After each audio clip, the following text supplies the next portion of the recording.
Hi, thank you for joining us today for today's webinar. I am Beth Hankin, the Director of Markets and Growth at Neota Logic, and I am joined today by Ricky Powell from Low Code Minds. Ricky, would you like to say a few words to introduce yourself and Low Code Minds? Sure. Hi, Beth. Um, uh, Thank you for having me here. And of course, it's always good to talk about sort of legal stuff Yes. in this current scenario. Of course, about myself. I've been with Local Minds for about 2.5 years now. Overall, about 25 years in the industry. So Mhm. I've seen a lot of things happening around the industry.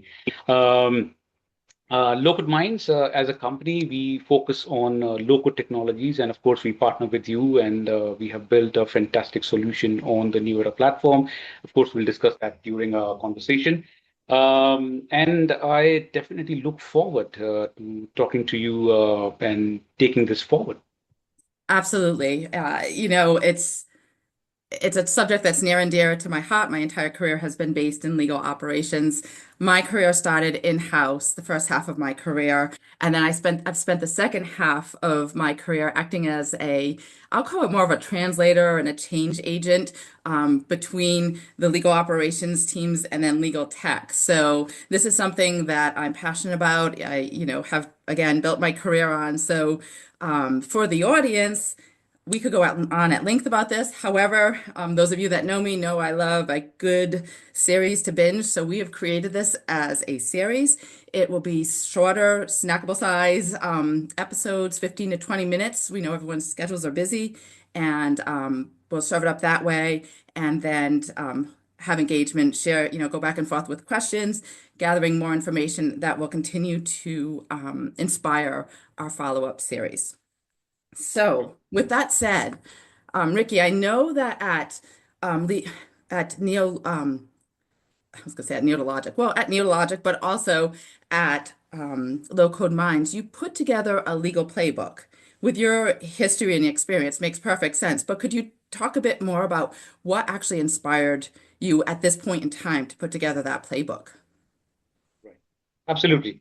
Um, so, Beth, over the last couple of years, what we have seen and experienced, and why we put this playbook together, is legal as a function is now at the center of every conversation. Um, it is no more that neglected function that used to be there within an organization, Mhm. which would work on certain tools or which would work with whatever tools the organization was using, was passed on to Mhm. the legal teams to make sure they work on it. What we have seen in the last couple of years, there is a huge rise in demands. There are the cases, the matters for legal teams have risen significantly. Whether be it the new rules and regulations which are coming up on monthly basis now. You have a new rule, a new regulatory body who's coming up with certain rules that the legal teams have to follow and the organizations have to follow. And of course, the huge jump in the AI-driven risk, Of which is course. again now at the center of Mhm. every organization, Mhm. right? And still, we see that most legal teams they are still operating on email, on spreadsheets, on Word documents, on Mhm. written notes. It's Mhm. quite manual now. And basically they use the knowledge that is with somebody, with an individual working in the legal team. They would have stored it somewhere. We call it tribal knowledge. Mhm. So this playbook that we have built, we try to curtail these issues. We try to reduce these issues by building an operating model. Now, again, this is not just another operating model. We put this in practice to streamline the legal team's work, to put a structure around it so that when the legal teams they start working on a certain case, they have the information available for them. And that is where the neo-legal solution built on the Neota platform gives you a structure, gives the legal team the structured workflow, the structure intake, uh, predefined roles that are within the workflow that we have built, which helps the legal teams to pick up the information quicker, respond to the information quicker, and basically help the other teams who have raised the request, whether internal, external stakeholders or internal teams, to respond to such issues quicker and close these issues. That is the aim of this playbook, with help of streamlined workflows, clear intake, and of course, with AI support, not overwhelming the legal teams, with practical approach to AI. We have built this playbook. I love that, and it's such a good time to do it because what I've seen in my decades of doing this is that we in legal did embrace technology. I was part of some of that initial core, document automation and embracing that and seeing the efficiencies. But what we've seen over time is that with all of these different technologies that have been embraced, the gaps, where there's Yes, that manual yes, intervention has absolutely. so as much as we've gained, you know, um, efficiencies and risk mitigation, we've actually also found along the way in legal operations that new challenges have been introduced, and that's what you're addressing. That's what brought me personally to Neota Logic was that same thing, that ability to break down those silos. And a lot of times it's looked at Absolutely. as people don't really look at that full value of some of those small manual steps. And, we're looking to solve big problems, but meanwhile, Right. there's a lot of value you could gain from knocking out some of these, day-to-day challenges that your team faces. So Absolutely. thank you for putting that together. I love that. And I know as you were putting that together, I believe there were five or so main categories, and that we're going to cover over this series there, Right. that you highlighted that you will highlight. Are there any that stood out to you that you'd like to start with, really highlight in this initial kickoff for to address for the teams out there? Sure, sure. Absolutely. So, some of the categories that we'll discuss during this conversation, the top five that I will name, and these are some of them are quite common, and one I would probably focus on because that is kind of I would say a blind spot for most of the organizations now. Now, the topmost is the third-party risk, which is quite common, and it has been there for years within the organization, and it is kind of associated with your vendors, your external, internal stakeholders that you are working with day in, day out. There are a lot of risk involved with them. It can be a compliance issue, it can be an ESG issue, which would ideally impact me as an organization. So keeping that in check definitely is extremely important for most of the legal leaders across organizations, whether it's small, medium, or large. It's extremely important. Then the recent one, or in the last couple of years that we have seen are the cyber incidents. It has risen. It has not come down. It has risen. You would hear these incidents quite often now, probably almost every month. Some major organization is hit by a malware attack, or there is some data has been compromised for an organization. So how do you make sure an organization is ready? That is one of the key some of the steps that we have taken in this solution that we have built. That of course we'll discuss a little later. That will help you to be ready for such sort of events or incidents that would take place within the organization. Materiality assessment. Again, how do you respond when such an event happens within your organization? Is it structured? Is it completely fragmented? How do you put together that information so that a legal team can officially respond about this event or an incident that has happened? So that is again one of the key categories that we focus on. I was Then, going to of say, course, yeah, if I may just jump in, I was going to say that I think that's a key one. I was in a roundtable earlier this week on AI, and I will steal a phrase from someone at that session who called it the jagged edge of AI. So it's a great time to take a look at these processes and how you're addressing and reporting on them because we are at the jagged edge of seeing a lot more with the, the continued adoption of AI into the business. Sorry for, And for jumping in. I decided to share that. I like that jagged edge that he said in that session, so I absolutely. hear it.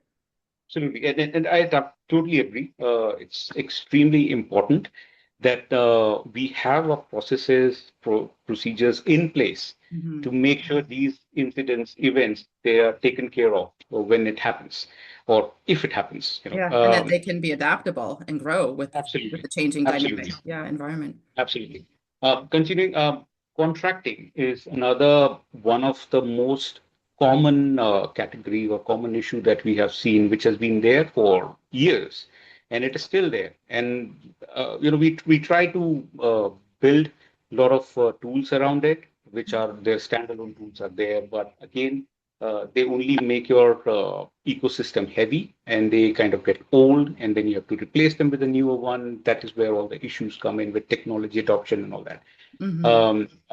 So we try to streamline that within the solution itself rather than people picking up newer technology, newer tools. You focus on a single tool, right? And last but not the least is AI governance, which is, I believe, one of the toughest. We have seen that in the recent times with the boom of AI. Late 2024, 2025 is when you have seen a lot of AI tools which has emerged. Everybody is on AI. All organizations, they want to be on AI. And in a recent podcast about 3 or 4 weeks ago, I was listening to one of the podcasts on AI governance, and one of the gentlemen he mentioned this metaphorically that AI governance is like teenage love. Everybody talks about it. Nobody knows what is to be how you feel like when you fall in love, but they claim that they are in love. And Yeah, AI governance is yeah. similar What's the to it. 5 year and 7 year look like? Absolutely. Absolutely. Everybody talks about it. Hmm. Everybody wants to board that AI train that we want to pick up an AI tool and help our people, help the stakeholders. But once they board the train, they don't know what to do with it, Yeah. right? And, Or and, how to and that is measure. The where, big thing I hear is measuring the success of it too, the value of it. absolutely, What's the return that they're absolutely. seeing on it? Absolutely. And that is one of the major challenges. You can have probably the best AI tools available in the market, but how do you control it? How do you make sure that it is used in an ethical way? Hmm. How do you put a governance around it? How do you put a structure around it? That is where, most of the organizations fail. And again, with the neo legal solution, we are trying to make it simpler for the legal teams, for the teams within the organization, for the units within the organization, not just the legal, but Hmm. other units Of within the course. Yeah. organization, There's by always putting a upstream and downstream. structure around it. Yeah. Absolutely. We are trying to simplify. Of course, we say that we are an AI-powered platform, AI-powered solution, but we try to simplify the use of AI, right? If a legal team just needs to see the documents and make sure the documents are in one place, the information in the documents is in one place, they don't need to go to multiple tools to extract the Hmm. data and put the data somewhere, right? Hmm. With the neo legal solution, it is possible in a very simpler way. You don't need to be say a rocket scientist or a, or a developer to understand how AI can be simplified and would work for you. That is Hmm. what we are trying to do with the neo legal solution. And I love that, if that's, and from my in-house experience in those days, and, there's one thing that annoys not just legal professionals, but probably all professionals, is Yeah, having to click away in different places and pause this over there to go and figure out, so, and even often knowing what's the true source. And then, so I love that efficiency. I love that we are marrying too, especially speaking with legal and folks who are risk averse by nature, yeah, um, yeah, and that we are marrying up AI, but together with human in the loop where it makes sense yeah. and deterministic logic. So you're putting that governance around it based on your company's specific rules, guidelines, risk tolerance versus outside vendors coming in and telling you, what those rules are going to be. So I think that's definitely a nice differentiator that um, And sets the just to playbook add to it, apart. we don't want to put pressure on the legal teams more. They are already in a lot of tremendous pressure. Mm-hmm. uh, with AI coming in and newer technology adoption, we don't want to complicate things. We want to simplify so that the legal teams, not everybody's tech savvy. Now everybody's they know technology, they know how to work around. But we are still trying to simplify for people who want it simple, who comprehend Mm-hmm. what it's like to work on technology and who do not get lost when they Yes. actually Don't hear have that, to oh, become we have all technologists. this. Absolutely, absolutely. Right. Yep. So that's the idea of putting this together so that the legal teams, the legal functions, or not just the legal, but and the entire organization picks up and adopts easily so that Yeah. it's easier for the organization to get that ROI quicker. Yes. Yep. Meet them where they're at and Yeah, helping drive also legal yeah, deeper into the business through these absolutely. solutions to be more reactive, not so proactive. I've loved seeing that That's right. um, um, happening, and changing in this legal space over time. So that's an exciting piece of it as well. Um, I know that these are subjects that we're going to dive deeper into and provide examples in the upcoming series. So that's probably enough for today's session. Unless, Ricky, is there more that you want to share about what's coming, about the playbook? Anything you'd want to close with before I close us out for this first session? Sure. So, of course, in the next couple of series or next couple of sessions, of course, we'll hear how we put this in practice. Hmm. What needs to be done by the legal teams or the legal functions, the people working within the legal functions, how we can simplify things for them, rather than getting scared that we will get a new technology or a new platform Hmm. uh, uh, to adopt to. We will try to keep it very simple. So very simple, practical steps on what you can do. That is what we will cover in the next couple of sessions. That's perfect. I think that everyone is ready to hear that. I certainly am eager to dive deeper into that and share that with the industry.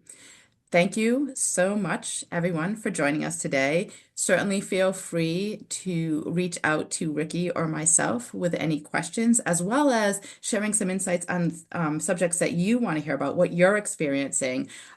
This is what we're here for, to have conversations around it. Ricky, thank you so much for both putting together the playbook and being willing to share it with us and with the industry. So appreciate your time today and look forward to continuing the conversation.